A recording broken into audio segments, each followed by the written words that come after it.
Hey everybody, welcome back to the channel. Welcome back to some more Shadowverse Worlds Beyond. Thank you so much for all the support on the channel. If you're new here, thank you for hanging out. And for those who have been sticking with me, I always appreciate it. So, of course, we had to do a ranked tier list.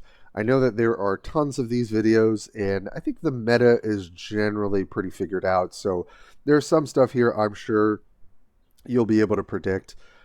But I wanted to take a little bit of a more kind of deck build approach, looking at classes overall, so that it feels like you're also coming away from this video with a greater sense of what are the strengths and weaknesses of each class and each of the builds we look at. And of course, we're not looking at every single deck build. I think there are people innovating on especially Abysscraft, Dragoncraft, and Havencraft, which all have, I would say, kind of a standout deck, but I think people are still trying to innovate. And I think it's fun to sort of talk about potential predictions. We've got new set coming in a couple weeks. You know, what in that set could really bolster some of the weaker sides of these weaker classes. And also on the flip side of the more powerful classes, you know, what we might need to be on the lookout for that would already be powering up some pretty powerful contenders. So I'm excited to get into it. Of course, this is my opinion. Take it with a grain of salt. You know, I'm slowly climbing the ladder. Go between Ruby and Sapphire in terms of my group rank. I think I'm at like 35,000 points, whatever that means, for the overall climb. So feel free to disagree with me. Actually, I encourage some discussion in the comments. So without further ado, let's get into it. And I'm excited to hear what you all think of the ranked tier list today. All right, I'm still hiding here a little bit with my my camera, so bear with me. Once we get into the deck list, it'll be a little bit clearer.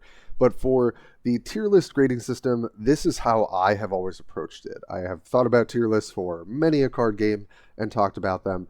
And so generally what you're going to look at is for the tier 1 or the decks to beat or the decks that kind of shape the format, right, where everyone's like, oh, if I have a good deck, then that means I'm able to beat XYZ powerful deck. What also comprises a tier 1 deck is high power, consistency, efficiency, and again, that kind of last point of people have to figure out kind of how to beat you because what you're doing is so strong. And I think that really focuses around power and consistency and efficiency. Tier 2, I kind of just generally describe this as like decent win rates, right? These are decks that can get above 50% win rate, that probably have some pretty good or at the very least over 50% matchups into some of the tier 1 decks, but that they just generally will be less consistent, less powerful. That's kind of how I think it as like a sliding scale, you know, and on one side is like high power, high consistency. And as you slide down that scale, the power scales down, the consistency scales down. And for tier 3, really, I just call this struggling, right? This is consisting of tough matchups, relatively inconsistent, low power, generally just needs more support. Looking at you, Abysscraft, not to spoil too much because we're about to get into them.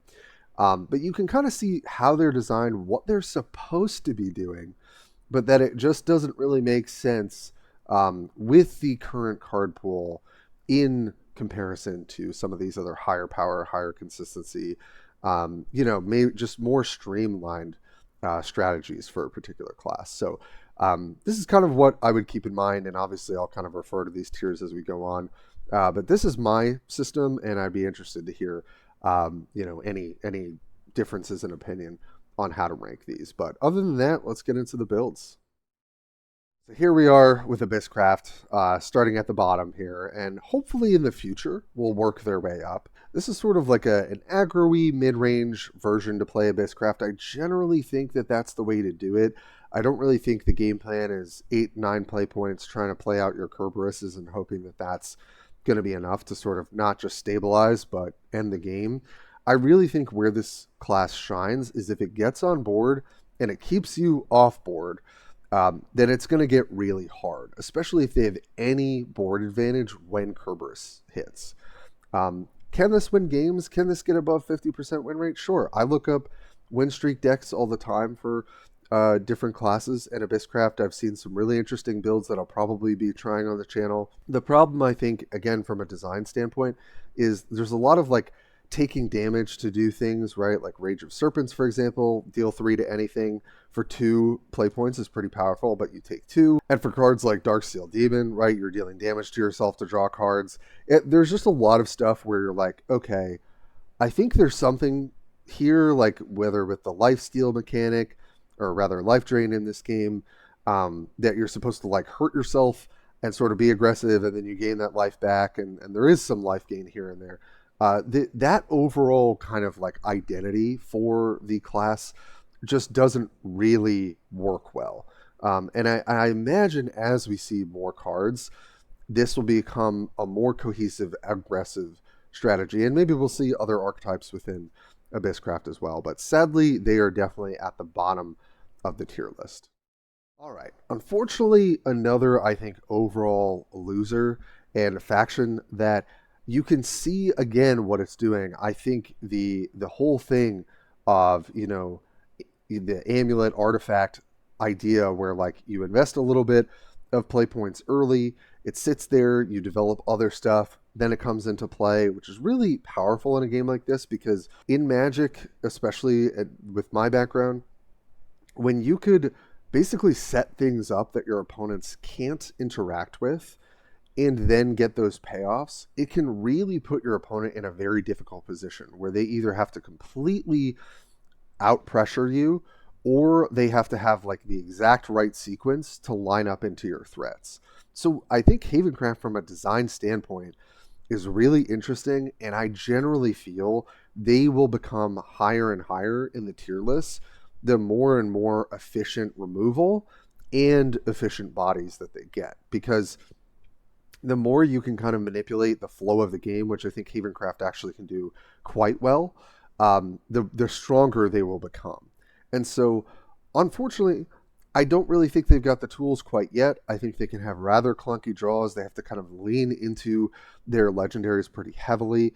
Some of their golds are decent, but even paying 6 play points to blow up the board and then potentially have nothing to show for it afterwards is just not going to get there, I think, a lot of the time. And so for Havencraft, I think the Storm version is the most competitive build. I don't really think the other builds are there, or just the control build, which I think is where a lot of people started. I've lost to Storm Havencraft. I think a lot of people have done pretty well with Storm Havencraft. Kind of reminds me of Storm Dragon or Aggro Dragon in the sense that if things line up well, your opponent really has a hard time interacting with what you're doing and what you're setting up in terms of setting up that lethal damage. But for now, I think Havencraft, unfortunately, is also at the bottom of the tier list. All right, moving us into tier 2, and I feel like I'm going to catch a little flack for this, but we'll see, is, to me, Swordcraft. I'm going to probably go back to this deck over and over and over again, tweaking numbers, because I think for Swordcraft, where I tried like very, very low aggro curve, that just does not really function yet. And we'll see, maybe in the future with some of the stuff with ambush, you can actually set them up, pump them, and then attack with them when you need to. But for now, I think in front of you is what has become the kind of standard mid-range build, which also leans pretty heavily into its legendaries and its golds in particular, and has an immense ability to build a board, to put a lot of pressure on your opponent, to have efficient removal and decent ability to create a board, seemingly out of nowhere.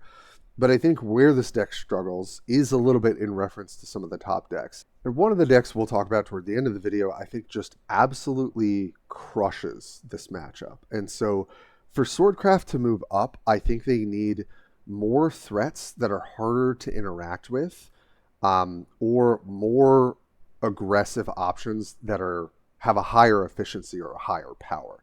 For now, they're kind of in this like middle of the road power place, right? Which is why I think tier 2 is very appropriate for them. They can have really high roll starts. They can, have like, some units into Zirconia, into Amelia, into that Albert that, hits you for 12. But it requires a lot of setup, and it requires them to kind of constantly be pressuring the board.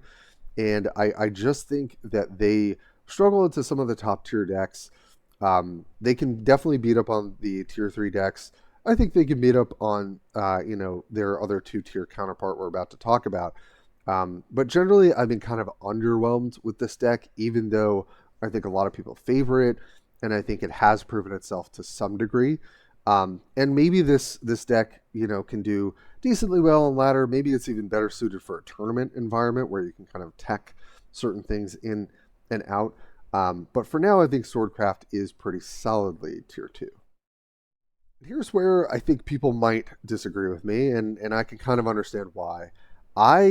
If I had to pick an aggro deck to play that was competitive, I would play Storm Dragon over, mid-range Sword. I actually think this aggro Dragon build has a fairly decent matchup into Runecraft specifically, because although Runecraft has a ton of spot removal, generally what this deck is able to do, because of the veritable, storm of storm cards that it has, excuse the terrible pun here, you're getting all of your damage most of the time up front, right? So whether they've removed your Forte or your Fan of Otahime token, right, or the fact that you can play Warrior of the Deep and just smack them for 6, same with Effia, right, that can come in and hit face.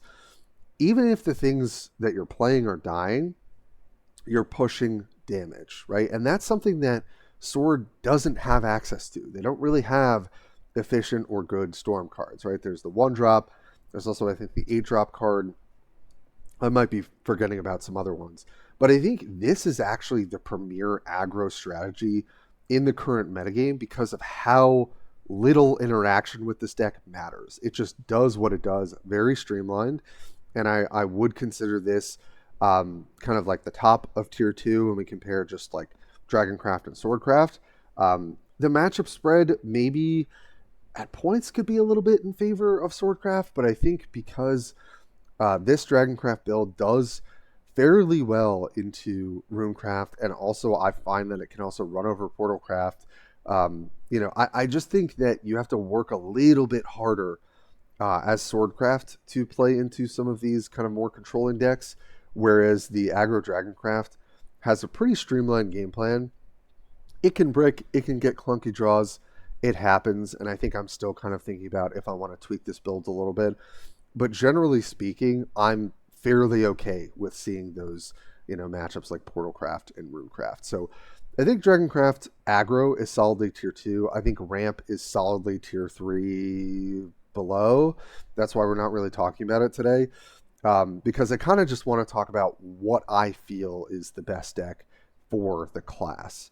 And to me, I think aggro Dragon is that, and makes it to tier 2. Forestcraft, really interesting overall deck. In terms of the class itself, there's not a ton of variety. Like, this is the build. And I think it earns its title into tier 1. It also does really well into the aggro Dragon list that I've been playing a lot.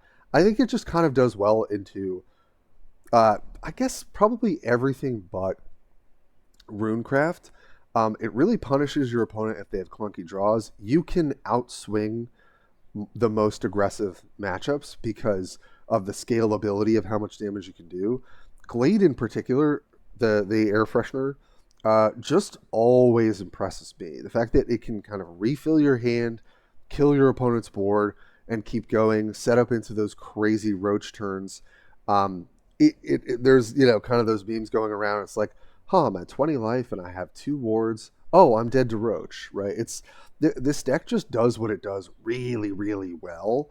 And it has obviously a pretty high skill ceiling. There's a lot of different play patterns, different ways to play different matchups, right? Do you lean on Fae for going wide in certain matchups? Do you need to remove their threats and focus on that with May?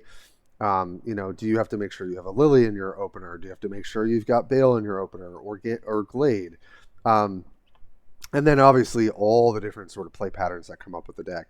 I think Forestcraft is just a really great deck to get into because it's relatively budget. It has game practically into anything, and the more you learn the matchups, the more consistent this deck will feel for you. So I think Forestcraft is doing really, really well with sadly only one archetype, and I'll be curious to see if we can get other kinds of maybe even more controlling or different types of combo, because I've seen that with the Rosethorn Queen, that can make the class feel a little bit more diverse in terms of what it's doing. But for now, Roach Forestcraft, I think, is here to stay and an excellent contender for Tier 1. Moving right along to Portalcraft, and we're going to be looking at two different deck lists for Portalcraft. I think from the get, I was like, this deck has to be in the top tier. And it's pretty interesting now that people are playing this puppet version, which we're looking at right here. I've seen it more and more. I think it's got better game into some of the decks that can kind of punish the the artifact builds. Building the Megazord takes time. You have to sometimes make different things that help you with the board but don't help you in the late game. Whereas puppets can be a little bit more straightforward. It's a little bit more interacting with your opponent a bit more consistently. You get to play Yudi, which I think is just a really excellent card. Mecha Cavalier, sometimes that can swing matchups. And then you play all the greats. On top of it, you've got Liam if you run out of stuff run out of Evos for your Orcus. I think this deck we're going to see more and more of. It doesn't do well into its other Portal counterpart. I was watching some streams, and people did some high-level players did like a tournament of Portal puppets versus the Portal Megazord build, and Portal puppets did pretty poorly into that. I think over the course of 10 to 15 games. But I just think that Portal has so many efficient tools, and the fact that it gets to play Orcus. Orcus is just, in my mind, the most game influencing and powerful legendary, notwithstanding Dimension Climb. I think Orcus just immediately puts your opponent on the back foot. It also puts you ahead. It just does everything that you need it to. And generally, the way I'm losing against Portal is Orcus into Orcus or Orcus into Liam. And there's not a ton you can really do about it. So I think Portal puppets will maybe shift over the time depending on how the metagame goes. If there are better control decks that can kind of outmuscle it or kind of outwithstand it.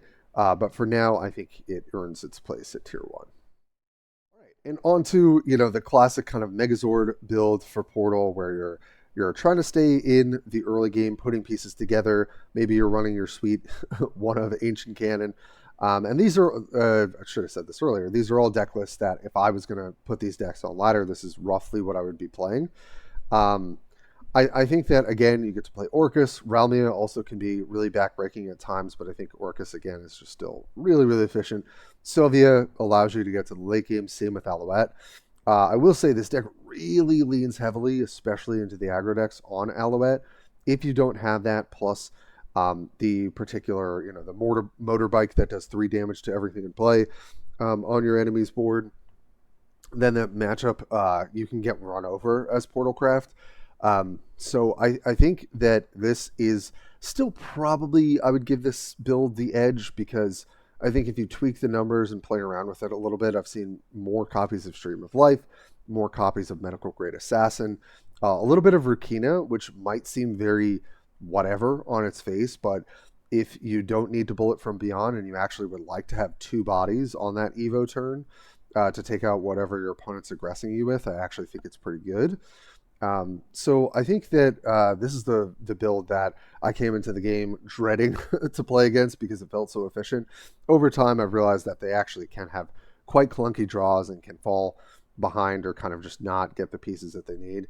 But I do think that this deck is generally very powerful, very kind of top of the meta. You see it very often.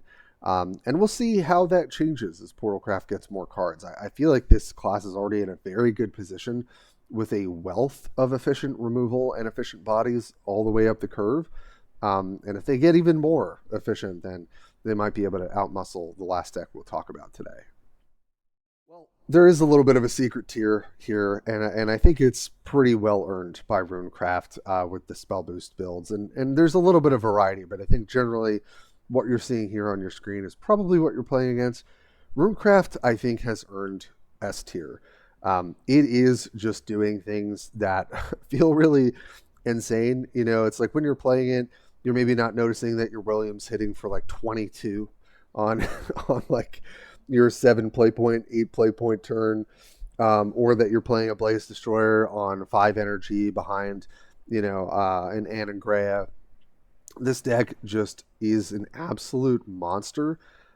It can stumble and fumble in the early to mid game, but sometimes it also has these insane swings with Anangrea because it's just such an efficient card. I really feel like this is kind of propping up the ability for this deck to have such insane late game. Kuon can be a threat and game-ending, sort of win condition in and of itself. But the fact that you get to play things like Dimension Climb, which obviously, potentially paying 0 to take a whole other turn and draw 5 new cards is more powerful than what Orcus is doing. Obviously, it requires more setup, and so Orcus kind of inherently is more powerful for what it's doing. But when you have Dimension Climbs going off, you get to play just one ruler of Cocytus because you're just churning through your deck very efficiently. And I've also liked a little bit of the tech with the Leah Bell Ringer. I'm still testing it out just to have an extra body, maybe have something to Evo when you're in a pinch to draw an extra card. But yeah, this build is just doing what feels like illegal things. And so it'll be interesting to see, can the Earth Sigil build at some point come into play with Runecraft. I've actually seen people do decently well with it, but it's probably more towards kind of the middle of the pack of tier 1 or maybe a little bit lower. But this sort of typical spell boost build is just, it has game against everything. It has pressure against everything. It has some really high roll draws. It can have some clunky draws, but generally you play against a good Runecraft player, it just feels really, really difficult to play into. And so if I was on the ladder right now, I'd basically either be playing Runecraft and really getting to know this deck and perfecting it, or, as an aggro lover and an aggro player, playing Dragoncraft Storm just because I can beat this deck by just making sure that I curve out and pressure continually before we start seeing, multiple Blaze Destroyers and Dimension Climbs. But sometimes you can't do anything playing into multiple Anangreas and setting up defense and clearing your board. So this deck is just kind of the end all be all for the format right now. I think you could take it to a tournament and do fairly well. I think you do well on ladder. And so I'll be excited to see where Runecraft goes from here, because it's really just spell boost at the moment, a little bit of Earth Sigil. And so, I hope that there's a little bit more, obviously, that we'll see with new cards to maybe give this class a little bit of a different identity, and it's potential that this needs to be nerfed as well. Or that, and I would generally prefer in terms of balance, boosting up other classes to get closer to where this power, I think the power level is just like off the charts with this particular class and deck. So that's why Runecraft Spell Boost earns tier S. All right, folks, sorry, I'm going to hide behind my Runecraft symbol here again in shame for how insane this deck is. And I feel like I've heard the most hate and slander against Runecraft, which I understand. I hope this tier list was helpful. I know we didn't talk about all decks, all archetypes, but I really wanted to focus on what I feel like would be the best build for each class. So as always, let me know what you think in the comments. Thanks so much if you made it to the end of the video. And if you like what you're seeing, please feel free to consider subscribing or sending a like or a nice comment. All that good stuff helps the channel a lot. We're really trying to grow here as this is a fairly new game that I've picked up, and I'm just enjoying the heck out of it, and I just can't wait to see these new cards within the next couple of weeks. So thanks for being with me, and as always, I will catch you in the next one.